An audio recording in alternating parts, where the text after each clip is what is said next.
Good evening. My name is Andy Culp, Superintendent of Grandview Heights, and on behalf of the Board of Education, welcome to our third K-12 Athletic Master Planning meeting. Wanted to begin by sharing a little bit about our current, where we are in the process. So we've spent 2 full days prior to today, and then today we spent about 6 hours with our K-12 Athletic Committee sharpening the saw and reviewing the latest and greatest master plan. And we are, what I can tell you is that the committee of your community, of our community, almost unanimously supported the plan that we have in place. I think importantly, it addresses programming for our student athletes today versus when that complex was built in 1920. And so what do I mean by that? Well, we currently have a women's and a men's soccer team. We have women participating in athletics at an unprecedented level. The way in which that space is used today is dramatically different than it was when it was programmed and built in 1920. So the need for more locker rooms, training rooms, the restrooms were one of the major needs outlined, an updated concession stand. So all of those components have been addressed. Storage for the respective sports that we have today versus when that space was designed in 1920. So we're very excited about the programming and correspondingly the design based on the programming to meet all of the myriad of activities that happen over in that space for generations to come. I did want to spotlight that in today's dollars, the total cost of the project is in around a range between $20 and $25 million. As evidenced by perhaps many of you know, there's significant inflation in the last year in or around 20%, and it is predicted this year that inflationary costs will be around 9 or 10%. So that's the current amount in today's dollars, or a range in or around that amount. Wanted to also mention that, importantly, there are no plans by this Board of Education or the leadership team in the district to go to our residents for a bond issue to pay for this. However, in the absence of having a master plan, we were spending money backwards in that space, and we have a much better sense of priorities and where and how we can spend money based on this master plan, such that we don't make a decision, a big ticket item, and determine later on that, well, we don't want that building there, or we don't want the visitor stands there, or we don't want, this bathroom in that location, so that we're not spending money backwards. We have a really solid plan that we think will serve us well incrementally and over time.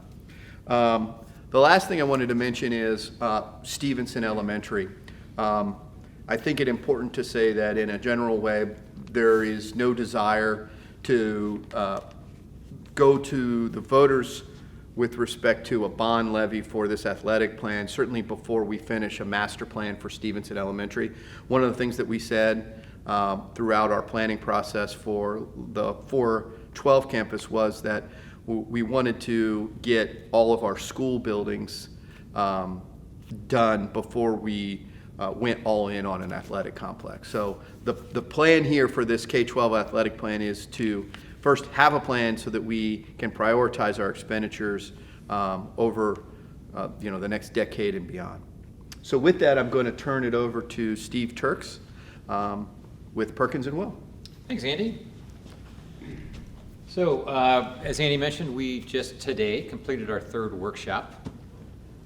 And the big goal today was looking at a number of options, master planning options, and some costs associated with those. And Andy just relayed kind of where the costs landed relative to the master plan schemes. But what's happening as we move forward, there's some refinement based on input that we received today for the master plan. We'll share the plans with you here in just a moment. And then we'll be taking all that information along with any adjustments in pricing that are necessary based on those adjustments to the Board of Education for further conversation. So I just sort of talked about, these are some slides from today's session actually. We looked at the master plan options, we looked at costs associated with those, and the work that the committee did, we broke into small groups actually in this very room and had them look at the options, providing feedback and input on those. How might they want to prioritize different components or pieces of the master plan? Which things are raised to the level of, these are really components that we should really address right now. A little bit of review from prior workshops. Was a reminder to the committee today that there are any number of guiding principles that were put in place that were really set to drive the work of the master plan.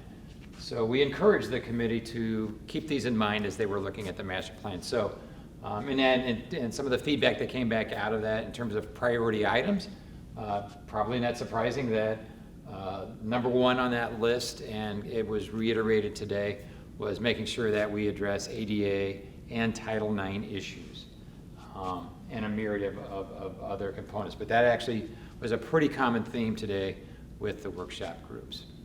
There was a reminder today that the costs that we were talking about are really looking at sort of an all-in number in today's dollars. Now, Andy's already mentioned that we've all been experiencing inflation in terms of consumer products. We certainly have seen the same thing in terms of construction products and projects. And so depending on when the project or any piece of the project is implemented down the road, today's dollars, using historical norms, are going to translate into other types of dollars once inflation gets added. We've always been breaking the projects into a variety of different categories. Excuse me. We looked at initially, and we shared with the community, assessments of the current condition of the athletic complex. We looked at architectural items, civil engineers, landscape architects looked at the site itself, mechanical, electrical, plumbing engineers looked at all that sort of infrastructure on the campus. Report was written and costs were assigned to those, which we're going to look at here in just a moment. More recently, we've been looking at upgrades to the campus in sort of two other buckets, whether we're renovating or rebuilding any particular component on the campus. So this was the baseline cost that was put together for that first bucket, the sort of repairing and fixing what is there. We looked at that over into three different buckets: a 0 to 5 year bucket, 5 to 10, and 10 to and just beyond 10. And a lot of these are obviously more near term than long term. Once those are fixed, the amount of projects and subsequently the dollars begin to drop off. But about $7.4 million in round numbers are just needs that are there today. Hence, really the importance of doing the master plan is not to necessarily maybe fix something that via the master plan maybe doesn't want to be in its current location. So make sure that the money that is spent usefully and wisely. With that, I'm going to turn it over to my colleague, Amy Ekman.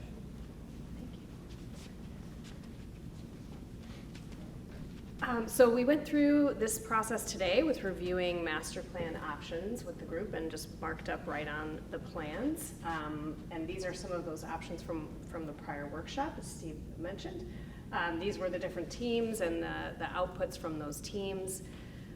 The themes that we came up with in that workshop were replacing the home bleachers, just not sinking money into something that requires repeated maintenance and does not meet accessibility. To have new buildings with shared facilities located on the north and south, 6-lane track with the straightaway in the correct position, visitor bleachers separate from the home bleachers as they are today, option for synthetic turf on the upper fields, and you'll see all this in the final options that we share with you today. We also are providing security upgrades.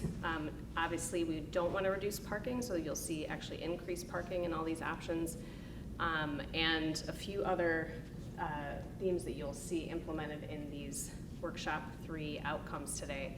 So today we presented 2 options. Site plan layout A, the only difference between layout A and layout B is that the home side bleachers stays in one option and it goes in the other option. So site plan layout A includes new bleachers. So the difference here is that there's 1,250 seats all in one area, whereas if we keep the home bleachers, there's only about 850, and we need to supplement that elsewhere on the site. So you'll see, and I'll go through these in a little bit of detail, a couple of different ways that this is represented. One is a more finished plan that you see here, and then the prior plan is noted with all of the things that I was hoping I could read with my new glasses. The things that are common to both schemes that you'll see here is the Colborne building will stay. It's in pretty good condition. It will stay and be utilized at a minimum for storage. You'll see parking that is along North Star and Fairview that's head-in perpendicular to the street currently as it's shown. You'll see a lay-by on 3rd Avenue that will allow folks to drop off people who aren't able to necessarily walk a long distance into the stadium. A few different entry points with new ticketing and concessions and more of a ceremonial entry from 3rd Avenue. There is a shared building that's kind of the curved building at the north side of the track that includes locker rooms that offer equity and parity amongst genders, offices for coaches and other staff, trainer, some bathrooms, and a small concessions area that's close to baseball, as well as consolidated cellular provider service on the site, which is instead of multiple poles on the site for cellular providers, it would be one shared cellular pole and associated equipment with that. Baseball in this option, and actually all the options, is reoriented in its preferred orientation. You'll see that as it does currently today, it has a field that overlays on the grass part, a practice field that's used heavily. Rather than have a fence, a baseball fence that's curved, we will be providing just a squared off fence that allows that practice field to happen all the time. The batting cages that exist will also move over here next to the home dugout, and there'll be some, let's see, what else we got? The support spaces and bleachers for folks over at the baseball area. I think that covers just about all of the new amenities. It's nice to see it in this finalized option. What you do see here a little bit more readily is that there's, at these entry points, there's plazas that are really great for gathering for folks that are attending games or events at the field. So that's located near concessions and restrooms intentionally so that that gathering can happen in a natural way. Concessions and toilets are also separate from the locker facilities intentionally so that the kids on their halftime break can go in there without mingling and mixing with home and visitor folks that are watching the game. That curved building will also mitigate the difference in height between the south half of the site and the north half of the site, so there'll be ramping and stairs associated with that building to get people in an accessible way from one field to the other. And you'll see, again, really the only difference in this second layout is that there's supplemental standalone bleachers to get to the 1,250 capacity that are not accommodated when the existing bleachers remain as they're shown here. Otherwise, all the same, and this is just a rendered version of that. So just wanted to summarize today some of our outcomes and consensus that was reached amongst the workshop committee today. Everybody embraced the planning ideas because really it was the committee's ideas and we just put it on a finished site plan. So the committee was very happy with the outcomes that reflected their desires.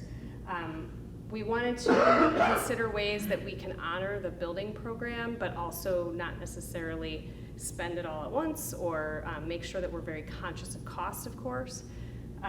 One way to do this is to make sure that we're considering a phased approach. Andy mentioned this earlier, that we would be looking at ways to do this that are not going to the community to ask for funds, but also doing it in a smart way, which is really what a master plan is all about, saying what needs fixed immediately and how can we do that, and will it be in the right place on the master plan? Yes, great, let's do it. So those short-term priorities, those kind of fix immediately things are accessibility, which is a challenge on the site at the moment. The track is in pretty poor condition, and the restroom situation is also not in good condition. So those are things that the entire committee identified today as things they would consider short-term priorities.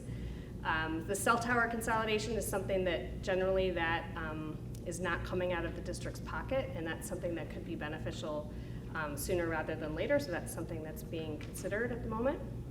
And then, of course, funding logical items via alternate funding sources. There's lots of different things we talked about today regarding that. The consensus still is to replace the home bleachers, just given the condition and the maintenance required for the current home bleachers. So new home bleachers was consensus with the group today. And as Andy mentioned, master planning at Stevenson also occurring prior to implementation. And that about summarizes our workshop process.